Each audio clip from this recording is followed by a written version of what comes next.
innovation is not only for startups. First of all, I would like to introduce our speakers. So please, Manu.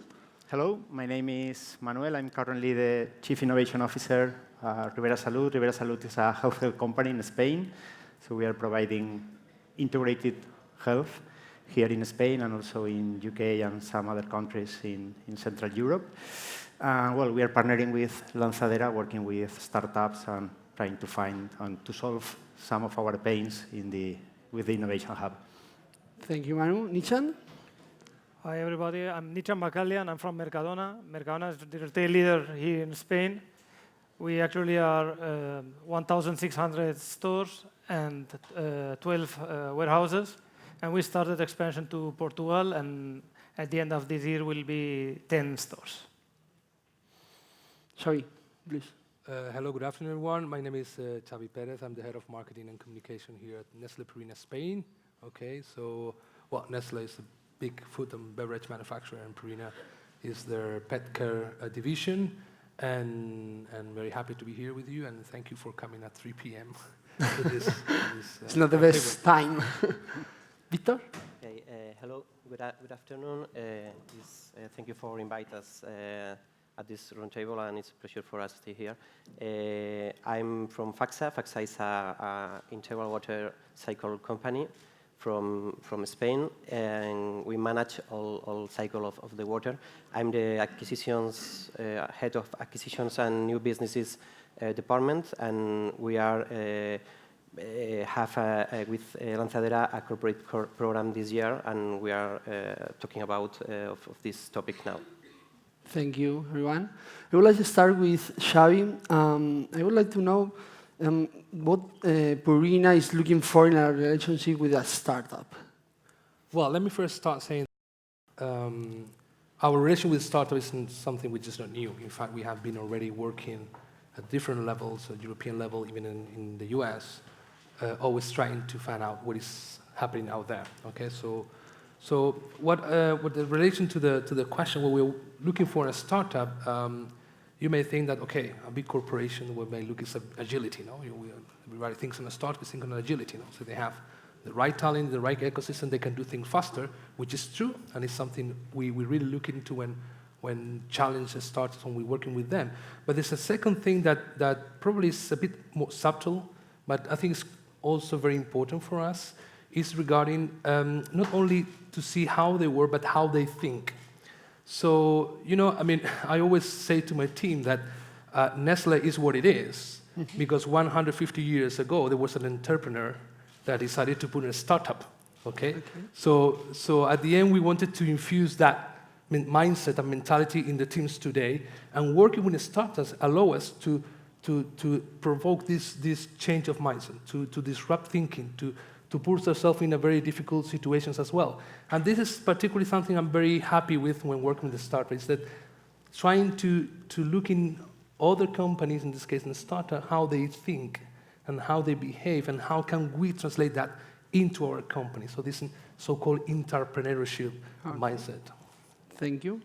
How it works in Ribera Salud, Manu? That's a good question. So I think that what we are looking, so we still do not know exactly what we are looking in a startup, because I think if we knew that, we would probably have done that internally. So the thing is that when we open the company to looking for new things, and especially in the innovation area, we look for agility, for new ideas, we look for solving some kind of our pains, we look also for trying to find talent to introduce the right processes or different processes and different mindsets in the company. So it's a combination of things that it is very complicated for me to just answer saying this is like a checklist of things that we are looking in. We don't have such a list. Yeah, I'm sorry. I'm sorry. And what about you, Nichan? Mercadona has 1,600 stores. You are 90,000 people working in the company. Yes. What are you looking for? As Xavi says, this is the first time we start working with startups. But if we talk about innovation, in the last year we have internal team dedicated to innovation, both in business and technology. But everything is changing. There's a digital revolution, the needs of customers are changing, new needs. So we think it's important to start working with startups, to bring fresh ideas, to bring new ideas, new people. And this is my colleague. It's important to gain in agility, less bureaucracy, less hierarchy, and gain in agility. That's the main purpose. Okay, let's move to the other side of the table. And you, Victor, based on your experience, what does a startup must have in order to be aligned with the corporate? Yeah, in my opinion, the main thing is that the startup covers a necessity of the corporate and makes that the corporate think about the startup as a strategic partner. For me, this is very important, and the startup have to understand how the corporate thinks and how to adapt its language to the language of corporate, but without slowing down its processes or losing agility, in my opinion. Okay. What about you, Nitsan? What's your point of view in this field? It's basic. We have a win-win relationship between corporate and the startup. We can give them a chance to taste with real clients, and for us, we can, as I said before, to prove agility and other types of working. The other thing the startup must know is how corporate works. And we have to achieve a balance between the type of working of the corporate and the startup. And finally, the startup also have to prove the agility to implement this solution in a corporate like us, in a store, in a warehouse, or all over the supply chain. There are the three main things I guess the startup must prove to work with us. Okay. So you have already some experience in this field. Which type of collaboration have you developed with the startup that you have worked with? Well, I mean, I think that the collaboration with a startup goes like in a product. This is different cycles. No? So you may start first with just mentoring them or coaching them, but in fact, we are working now with Lanzadera, and we are coaching, mentoring to a startup to help them grow and give them advice to do so. But then after that, of course, it depends of many things. It depends how synergies can have between the corporate and the startup. We may start working as a supplier, but why not just end up by getting a stake on the startup or even being business partners? For instance, we have an example that on Wamis. Wamis is the biggest pet content website in France, and we used to work with them as a supplier, so we were just, putting our advertisement on that website. But there was some point that we realized that if we had a closer relationship and they become a business partner, we can both get synergies from those sides. So Nestle decided to take a stake on that, and so I mean, there's no a close way of partnering with a startup. We are quite open, and we I mean, I think what is important is to leave the startup to grow, okay, to leave them a space, try to humbly give them some advice on where to go, where not to go, but the ultimate goal is that at least in our case, what we want is them to succeed at the end. Mm-hmm. Even sometimes, and we have internal discussions, we are mentoring and coaching a startup that in the future they might become our own competitors, but this is the way we approach it, because at the end it's also a way to disrupt ourselves and to be better. So it depends, as I said. Also, we are working together with 2 startups in the Lanzadera Corporate Program. Yes. Can you explain a little bit how it works? Yeah, so we're working with 2 quite completely different startups. One of them is called Kibus. It's a quite interesting one. It's a system which basically we call it the Nespressos for pets. Okay, so basically it's a machine where you put some dehydrated food and well, the machine do the work, and at the end you have a bowl with pet food. Okay, And it seems a quite interesting model, and we are exploring how far can it goes. And then we will decide if we are a supplier or not, or we let them grow. That's one, and the other one, which is even more interesting as well, is a software company, so completely outside of our business. But it's a software company that helps vets, clinics to manage the whole vet in a more seamless and efficient way. And I think it's a really nice as well a way of impacting in our business, even not directly, but in a more collateral thing. Yeah. Great. We have a good experience so far. Yeah. How about you, Victor? Okay, we have two internal cases in the group. We have the first case is a company, a startup focused in IoT sector. The brand is IoT Sense, and they start to solve an internal problem with the water metering. But now they are working with in a lot of sectors different to the water, and with a lot of customers out of the externals to our group, and they are working very good. And I think that is a good example to success case. And the second case is a new business line. To create it the last year, focus on CFDs to simulate the movement of liquids and air. And they are starting now. They are working very hard to growth and to position in the market. And we hope that in the they will have a good future. And related to the corporate program with Lanzadera, we just started now, and we haven't any close experience with startups from Lanzadera. But we are starting. We are looking for a lot of points to interest.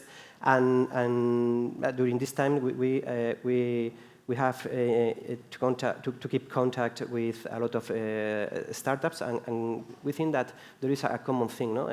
All entrepreneurs want to have an important position in the startups because they don't lose the control and the motivation, because we think that the entrepreneurs have to feel that the project is still yours. No? But for me, it's very important to the project continues. Okay, thank you.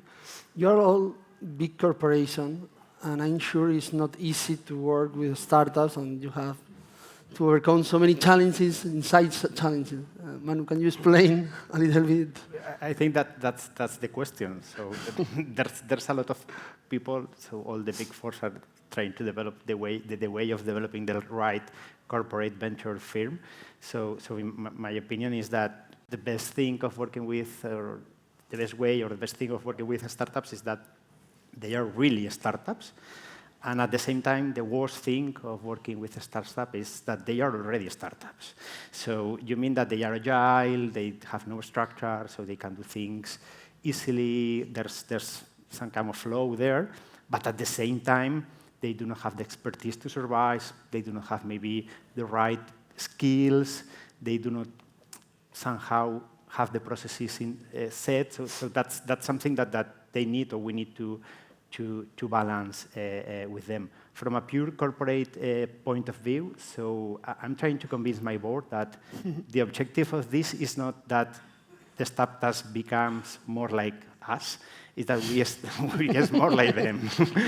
So it's not easy, but that's the future. So I was, well, in China, I think it was like 2 or 3 months ago, and I had the opportunity to attend to a class there. And one of the things that I learned there is that, so it was 2 ways of structuring the company. One way is that if you have a clear view, if you have a clear strategy, if you have something in mind that is going to happen for sure in the future, so you need to have the right structure. It's everything very hierarchic.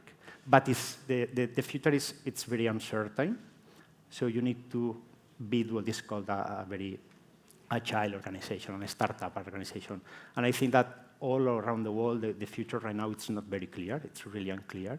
So we need to think in the way the startups are doing things for the corporate rather than the other way around. What about you, Nichan? You have this kind of challenge in Mercadona? Yes, as Manuel says, for me, there is one big challenge, is culture. We have to change culture. We have to change the way we work. A lot of hierarchy, a lot of bureaucracy. For me, is the main. If you change the culture or adapt the culture, it's very easy to start working with startups. So for me, is the main. How can you change this culture? Do you have any clue or something to share with the audience? We have started a project to change this culture, but we have started. We are a long We need time. No? Yes. There's a lot of people waiting for that answer, so if you know that, you can make a lot of money over that. Yes. I seen someone with the pen. Yeah. I will tell the Right, story. But I don't think it's not only about the culture, which I think that I'm a bit skeptical on changing the culture of a company, because the culture of a company is made of many, many different things. It's made of its values, it's made of its heritage, it's made of many, many things. So I'm not saying that we need to change the culture. I think more than changing the culture, I think what we need to change is the mindset. Okay, which is slightly different. In my What's the opinion. difference between the Well, mindset and the culture? Is something it remains, it's part of the DNA of a company. Okay, Mercadona should have its own culture. Nestle has its own culture. I'm sure FACSA and Rivera Salud, they have their own culture. But I think it's part of the added value of the company, and we try to put that culture into our products, into our organization, whatever. I think what we need to do is to change the mindset and accept, for instance, the failure as a part of our making decision process. Not to be afraid of making a mistakes and put more focus on learnings rather than on perfection. And I think that probably that mindset and the big corporation would tend, just because they are corporations, but let's be clear, all the startups today in the future will become corporations as well, so they will have the bureaucracy, they will have the process, they will have everything that we are suffering today. But probably what they have is the mindset of trying new things and not being, scrutinized because you did it wrong. Okay, and I think this is what we need to change. And as long as we are getting the new generations coming into the workforce and also senior management starting to see that in a different way, I think we could catch up on that. What's the difference between the mindset and the culture? In your I can give you an example. So in our culture, we say that we are agile. Okay. But the mindset is that we have 10 processes or 10 whatever to do something. So that's the difference. Okay. So culture is something that you born with that. So it's the way the things are done in the company. But the mindset is actually all the processes and all the systems that are really set in place. Okay. I'm going to ask the same question. Do you have any clue for you, sorry, to change the mindset of the company? Do you have any advice? Well, I have to be very honest on this. I think we are changing the mindset of our company. But I have to say that the mindset is changing because the senior management is changing. Okay. That's the tricky thing. Most of the changes are coming from top to down, and so it's essential that happening. It's essential that you have someone, a thoughtful leader at the top that sees things differently. And I have to say that now in Nestle and in Purina, we are already changing that mindset, and we are trying new things. And if we made a mistake, we made a mistake. And we try completely different new stuff. For instance, I was discussing this morning with you about Nespresso. Nespresso is a clear example of a startup within a big corporation. It took us years to be Nespresso as it is today, but was completely disruptive way of drinking coffee. So that means that this we need really to embrace that change, and it's part of the leadership style, I guess. Well, I think.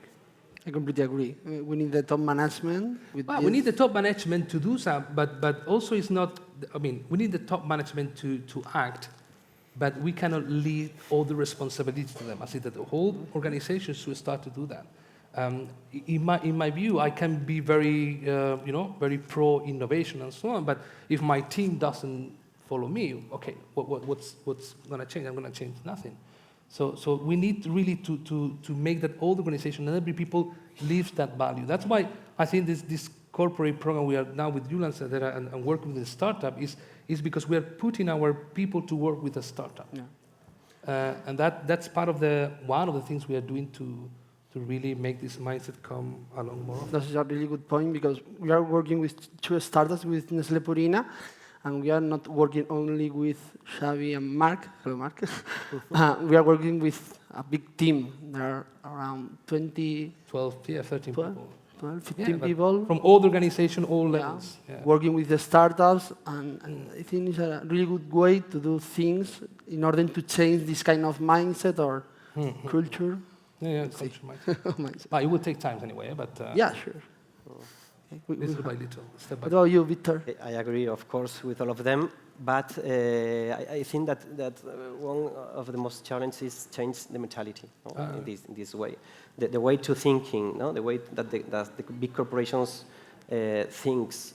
And for example, the last year, we did an entrepreneurship project for employees to share their business ideas or startups where to invest, giving the opportunity to the employees to participate in the development of their business ideas, or at the end participate in the future business. No? And we think that it was interesting, very interesting project, because we done the opportunity to the people to feel entrepreneur, and this in the big corporation is very difficult to. How many entrepreneurs do you have in FACSA? It's a good question. In the numbers, 231. 231. Yeah, who's the people who participate in this program? In the really, I don't know. In the future, we will see. At least 231. Yes. Not bad. Yes. Not bad. With 185 business ideas, real business ideas, yeah, in 2 months. And yes, was. Are you running this kind of business idea? We are working now to develop the winner ideas first. 3 business ideas, and we are working now in this. Yeah. And another challenge for me is how integrate the startups into the company's structure. Because, in my opinion, we need to do a very good analysis to define exactly what key aspects we have to integrate, and other aspects that is better keep independent to the corporation structure. Yeah. Because the big corporation can rest agility, flexibility, impose its bureaucracy, and this for the startups is a very big problem. You need to find where are the synergies, basically, but leave them alone. Yeah. Otherwise. Yeah. How does Lanzadera contribute in this relationship with the startups? Let's start with you, man. What can I do? Yes, so I was going to ask this question to you and to them, so I'm going to just pass this question or reword the question, saying, from your perspective that you have some experience working with startups, and we are quite new here, any kind of advice to us? The key advice. No, I mean, open your mind. I mean, forget your mental barriers, and forget that, as I said before, I mean, we are now mentoring a startup that we know that if that startup succeeds, they will become our competitor. And so we can have a mentality of not sharing information, or not disclosing whatever thing. Of course, we cannot disclose our strategy fullest, but to which point? I mean, we don't mind. So that's one thing, open mind and forget your barriers.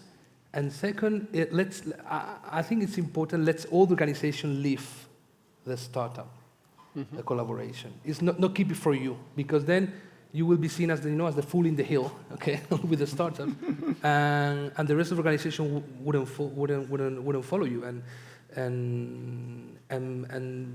that basically that, and accept from day one, and I would say to set lowest expectation, okay, because big corporations and they're doing this, we're investing money, okay, where's the payback of that? No, there's no payback. There's we are investing for something that will happen in the future. So, so set the expectation to senior management that okay, this is not a typical thing that will get return of investment soon. It's something that you need to live it and keep it, and we'll see.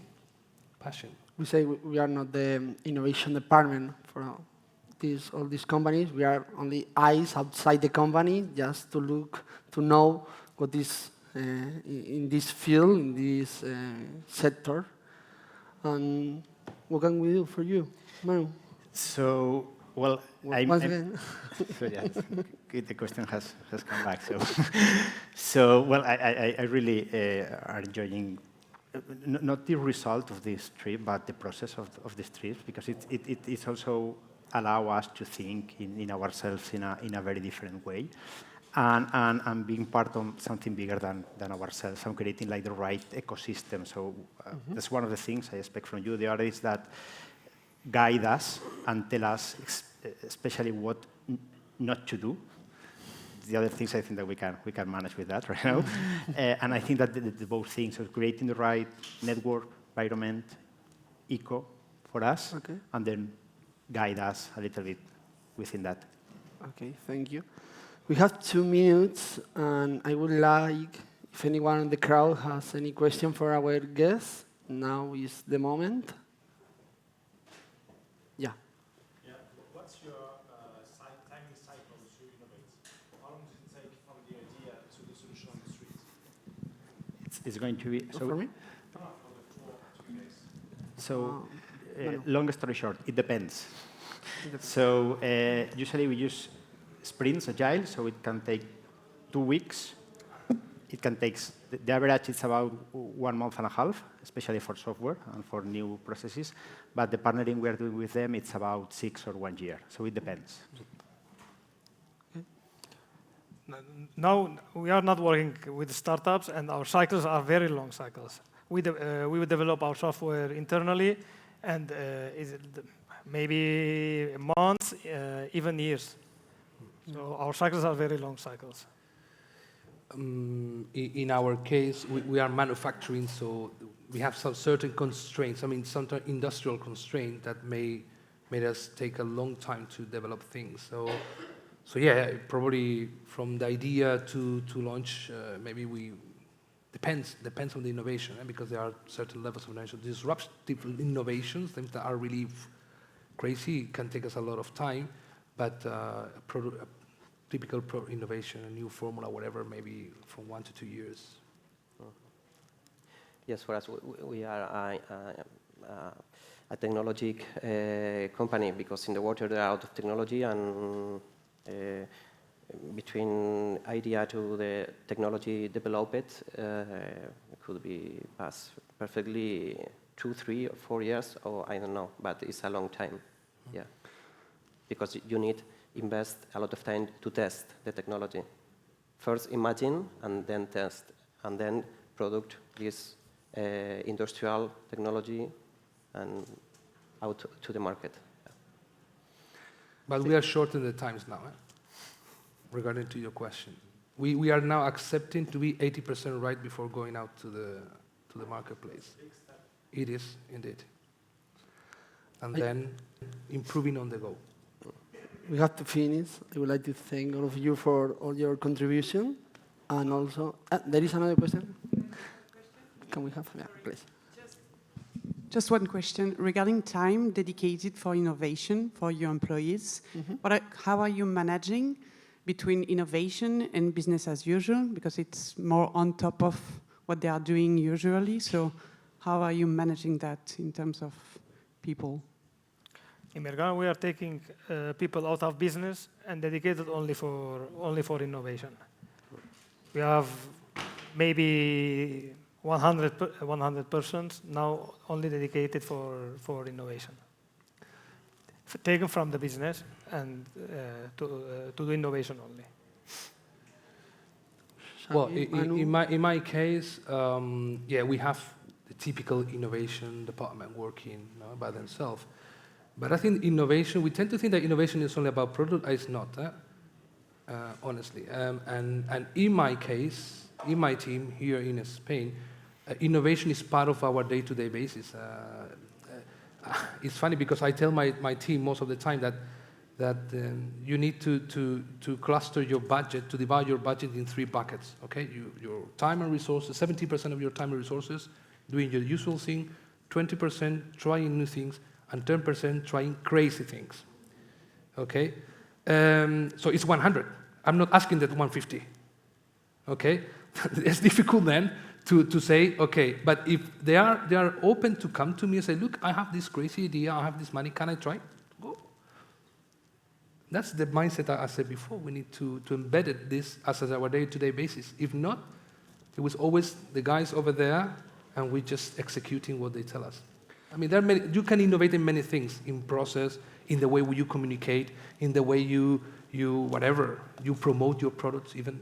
So it's not only, we think about innovation, we think only about, okay, new product. Okay, we have to finish. It's done. I'm sure there are more questions. We are located in the stand number 22. So if you want more information about Lanzadera Corporate or any other corporate, please come with us. So thank you very much. Thank you. Hey, thank you. Okay, everybody. Can I ask those of you who are leaving can leave, and those of you who are coming in to come in, because there is a queue. So those of you that want to stay, you're very welcome to stay. But those of you who want to leave, can I ask you to do it very quickly? So very quickly. And then we'll get, it's like an aircraft carrier. We can't take off until everyone is seated. So no kissing and hugging or anything like that. Just kind of go out the door. No exchanging cards or anything. This is good just because get out the door. Going to be fresh air. Okay. Yeah. I'm. No. I'm the MC. Yeah. Okay. Perfect. It's actually. So if you could get out, please, and let the other people to come in, and then we'll bring up the next. The next panel is all about European and Chinese entrepreneurship. Journalists. So those of you that are interested in China will find it very interesting. And for the center and for the report. Those of you who are leaving could leave.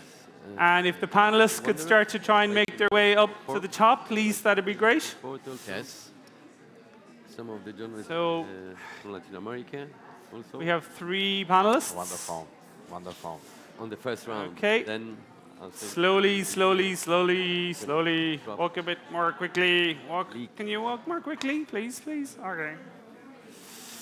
Very good. Okay, so the panelists who I can't see you guys from here, if you could walk up to the top, please.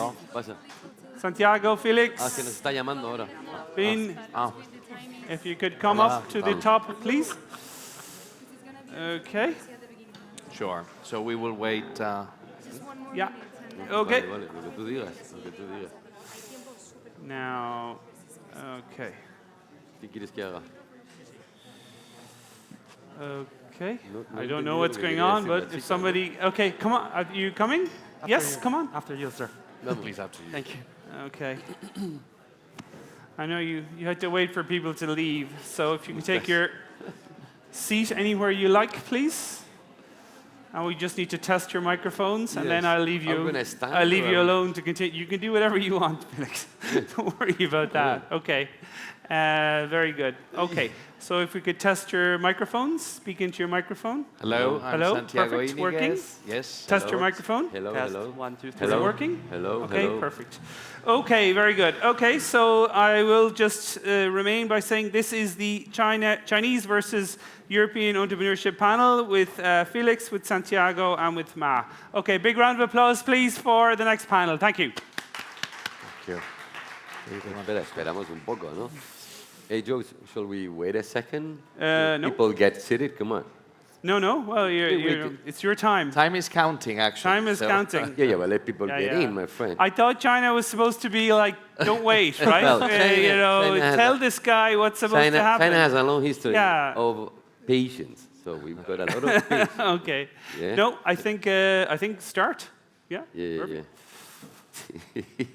I'm not producing sausages, am I? Do we sing a song or something, or? No. I'll just wait. I said. Oh, okay. We have an art. People are coming from lunch or something, or? No, they're just coming in, as you can see. Yeah. Okay, perfect. Okay.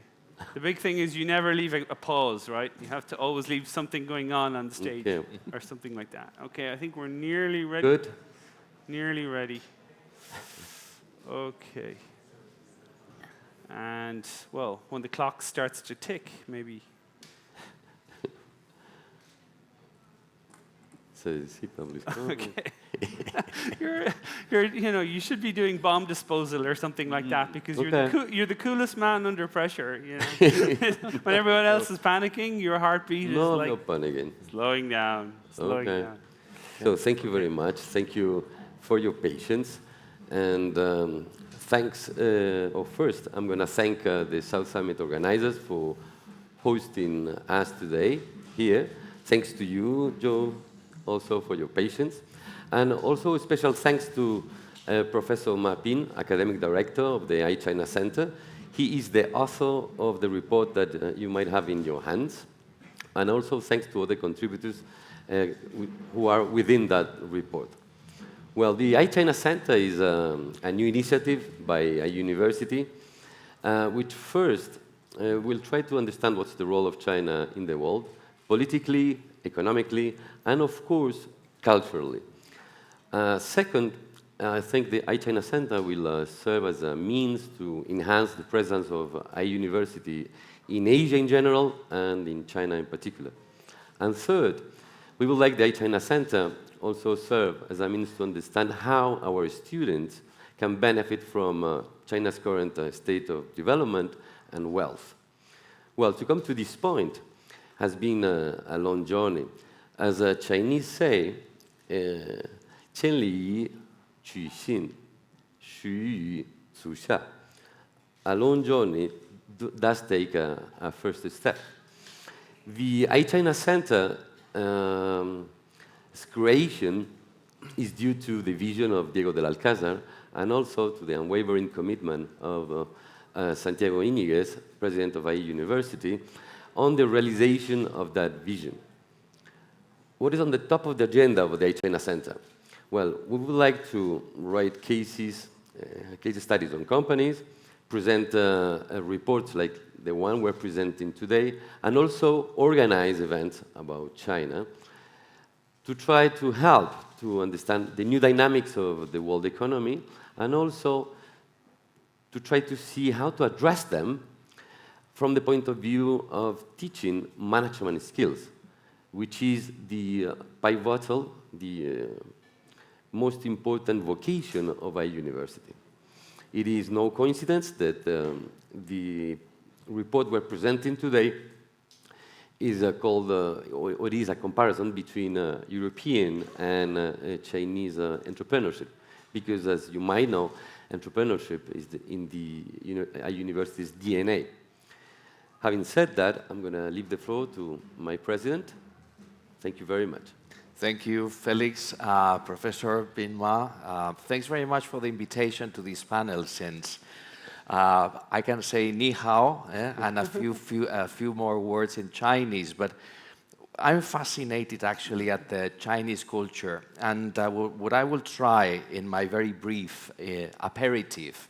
My presentation is actually just a small aperitif before the very interesting presentation of the conclusions of this report, which is a comparative report between entrepreneurship habits in China and in Europe.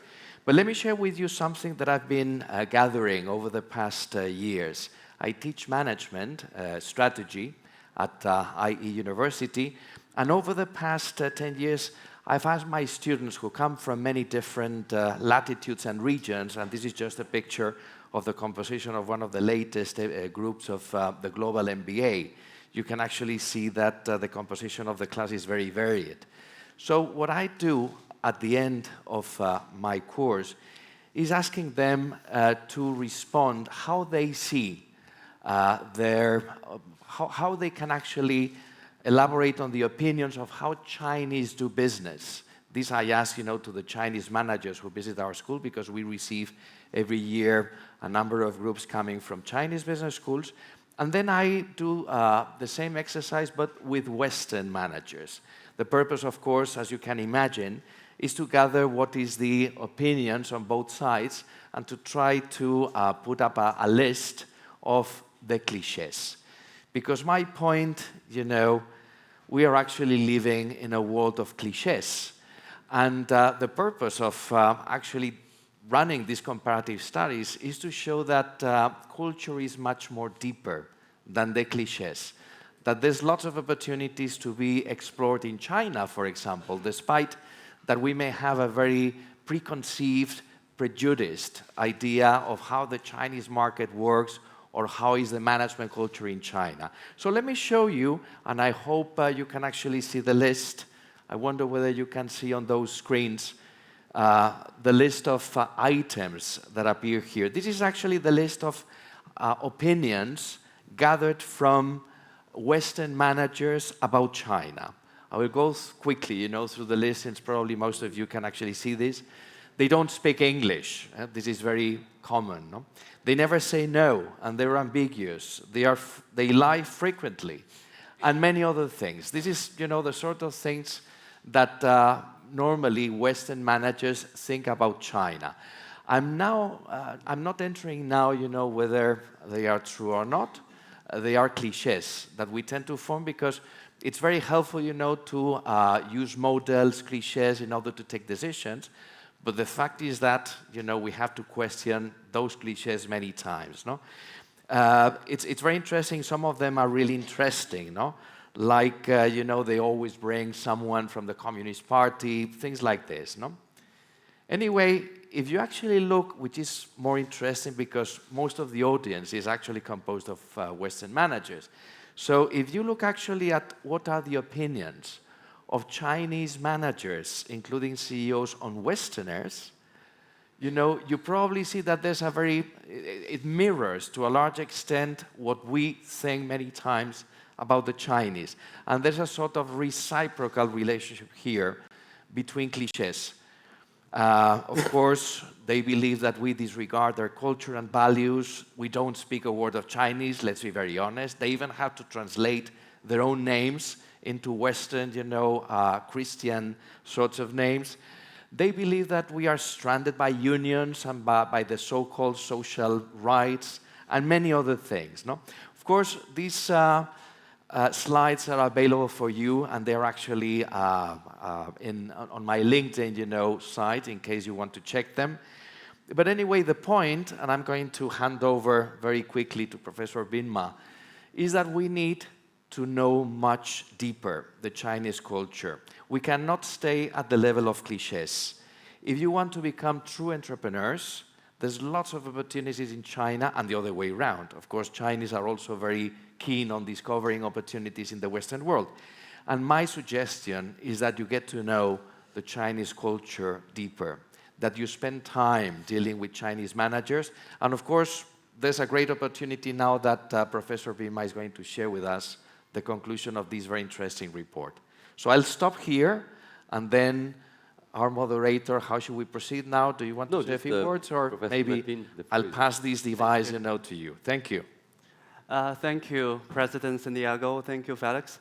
And thank you, everyone, for coming here, share the information about the comparison between Chinese and European entrepreneurship, which is our launching research report of our IE China Center. As Santiago just mentioned, there are a lot of stereotypical thinking about the two groups of people, let's say, generally speaking, Westerners versus East Asian people, or specifically Chinese people. And this gives us an idea of of launching this report of Chinese or research project called Chinese versus European Entrepreneurship, a comparison. So in this report, instead of answer all of the questions we have concerned about, we're trying to figure out what are the questions to ask. So at this stage, we need to ask the right questions to see where are the differences or similarities between the two regional area or the two types of entrepreneurship in those areas. So as the center, we try to understand the rise of the Chinese economy, and specifically through business approach, like whether there is successful practices, strategies that we can create new knowledge as an educational institution and transfer the knowledge for global benefit. In order to do so, this report gave us some initial primary understanding of how entrepreneurship is related to local economy. More specifically, what are the differences and similarities between entrepreneurship in China and in Europe. So the data was collected from survey. We reached out to entrepreneurs in both China and Europe, and eventually we got 104 Chinese valid answers and 105 European entrepreneurs' answers. And the coverage geographically is pretty broad. As you can see, it covers almost the whole country and the major cities in Europe. And the time span was 2 months. And first, we want to ask, what's the difference or similarities of the person, namely entrepreneurs? Are they the same group of people doing similar things in different locations, or they behave entirely different? Okay, so in terms of comparing entrepreneurs, first we looked at the demographics, for example, age and education. It's interesting that we found that the Chinese entrepreneurs are generally older than European entrepreneurs. And then we looked into their education background, and we realized that actually Chinese entrepreneurs, they spend more years in graduate level education, which is surprising to a lot of people because stereotypically we would think the first generation entrepreneurs in China who are in their maybe late 50s or early 60s, they may not even have a formal college level education, let alone graduate level, right? However, if we look at the age of the Chinese sample, they're in their early 40s and the late 30s. So that's a different generation. And in that generation, people are generally educated in the college level. And then at the later career, most of the entrepreneurs, they may invest in their education in the EMBA program because they see that as a good opportunity for social connections, or political connections so that they can use for business development in the future. And that said, we are also interested in education is not the same. Some educations happens in your own country, some may happen in another country that may benefit you even in a broader way. So we looked at their education abroad experience. And not surprisingly, the European entrepreneurs are advantageous on this issue. And like I said at the very beginning, we're raising more questions than just giving the answers. So this actually gives us thinking of the increasing population of international students from China around the world. Like in the United States, if you go into a college, you see a lot of Chinese international students, and here at IE, the same thing is happening. So we're expecting an increase in the Chinese entrepreneurs' foreign education in the near future. And more, we want to see how it impacts their, for example, globalization-related strategy, etc. And another interesting thing we found from the data is about the gender diversity issue. So if we look at the two figures, in the Chinese sample, we have more female entrepreneurs, which seems like an advantageous position in the gender diversity issue. And to reason these facts, we think there are two possible causes. One is in the communist system, the gender equality has always been emphasized, like treated equally, women should reach out to work equally as a man. And another thing is the family financial pressure. Although China's economy is growing and everything, but in a lot of measures, China is still a developing country, even now, let alone when the entrepreneurs started their business. So maybe women had a bigger pressure for them to work as a man outside of the household. So that's a possible cause too. And for these possible causes, we're not saying Chinese, in terms of gender diversity, is in a very ideal position already. No, both populations are far from ideal. And we, in the report, we recognize that both the European Union and the Chinese government have initiated policies that promoting even more gender diversity equality here. So we're looking forward to track those trends and see what happens. Further, we want to look at entrepreneurs, how they operate their business, right? That's the hardcore of their career and their job. So we looked at how they learned their operation. And surprisingly, both populations shared equal, more or less, experience of new ventures. So all the entrepreneurs in our sample, they are in the mean number on their third or fourth new ventures. So before this current new venture, they already had 2 or 3 ones as experiences. So entrepreneurship is once again like other managerial skills you can learn from experiences. And then we looked at their leadership behaviors. And we found what we call transformational leadership behavior. That's when the leader tried to challenge status quo and tried to provide visionary guidance for their employees for innovation. So we always believe that entrepreneurial transformational leadership behaviors are very important for success of entrepreneurships. And once again, surprisingly, we found, given all the historical, cultural, political, even educational differences between the two populations, at work, acting as a leader, they actually behave similarly. And that raises our concern. Maybe it's caused by a standardized business school education across the world, right? Because these days, if you walk into a Chinese business school and see their curriculum, I don't think you will see a big surprise comparing to a European business school or an American business school. And that, again, further, we would think, is there a need or necessity for customized business school education so that they behave similarly in a lot of good behaviors, and at the same time, they can address some local customized problems that they learned from using the skills they learned from business schools. So here we finished basically the comparison between the two populations as entrepreneurs. And we can see there are a lot of differences going on, and we raised a lot of further questions we're going to work on at IE China Center. And further, we looked at the startups, the companies. So first, we looked at their financial sources.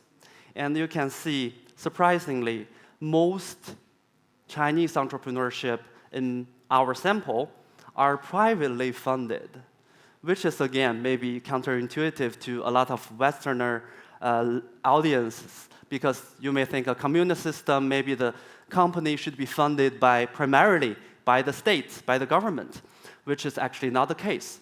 And the reason behind it is partly from the cultural root that Chinese people may want to take control, fully control over their company.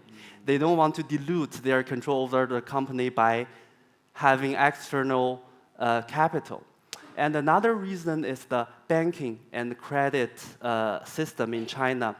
Traditionally, they favor the state-owned company, not privately owned entrepreneurship or startups, because of the risk aversion issue here, right? Because state-run companies are more likely to survive. So both causes are the driver behind this fact that in the Chinese sample, we have more privately funded companies. And that said, there's a huge opportunity there for foreign capital, for local government capital, and local capital to invest in this privately owned companies and to take the ride with their development. Further, with the customers, interesting findings here too. Comparing to the European entrepreneurship, the companies who usually serve niche population as their customers. For example, you work on an app serving maybe opera goers and give them discount information of the ticket, make their opera experiences more easier. That's one type of the product you can have, the population of market you can have. But comparing to them, Chinese people, they are likely to be part of a value chain, we would say, to serve bigger companies. For example, if you run a small regional, local logistic company, you may want to be part of a bigger online retailer and serve their regional logistic concerns, right? That's another type of business. And this, again, raises our questions about why this is happening, why Chinese entrepreneurs, they don't want to focus, or they're not focusing on niche population, which is actually a bigger market. Maybe that's culturally based. For example, they don't want to work with niche population, it's riskier. And if you connect with a bigger company, personal ties, political ties, social ties, you work from there, it's safer. That can be rationalized in that way. But again, more questions should be answered in the future. And lastly, we looked at their industries and their market growth. And we can see the Chinese companies, we have more companies reside in internet-based and new material-based industries. And not surprisingly, in Europe, new energy is really a big call, so we have more companies there.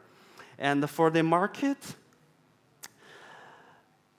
we have a bigger number of companies Chinese companies reside in the growing area comparing to European companies.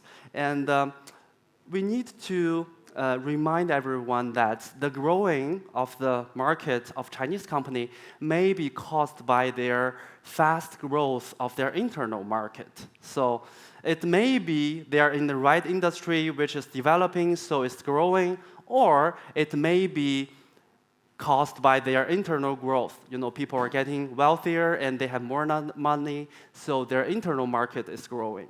So all in all, these are all the directions we're trying to answer some questions. Meanwhile, more importantly, raise more questions we're going to work on in the near future. And for next steps, first, we are going to recognize some successful business practices and strategies that we may publish some case studies. And as a business school, we need to create and transfer new knowledge. And from a more macro perspective, we can see both governments, the European Union and the governments in each of the country, and Chinese governments, they are the huge player behind all the entrepreneurial scenario, right? So we want to recognize whether there are policies you can push so some industries can be subsidized so it's growing faster, or the diversity issue can be solved quicker if you encourage more female entrepreneurs or give them more beneficial policies. And lastly, we want to look even broader scenario. by focusing on some possible social issues that can be solved through entrepreneurs. For example, the fight against poverty and inequality. So thank you very much for giving me the opportunity to share what we find here. And also, in the near future, we're going to dig more with the questions I mentioned across the presentation. And also, we look forward to share more of our findings in the near future. Thank you.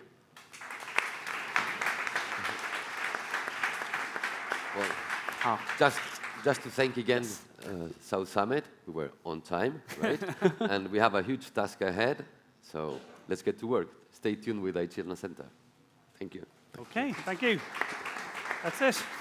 Okay. Sharpie. Okay, I hope you enjoyed that detailed presentation on China. So can we have our next speakers for our next panel up, please? And we'll continue being on time. I don't know whether we need to take away chairs or we leave them. It doesn't really matter. Okay, hello. Hi, you're Chao and Laura. Hi, I'm just here to introduce you. So sit anywhere. Yeah.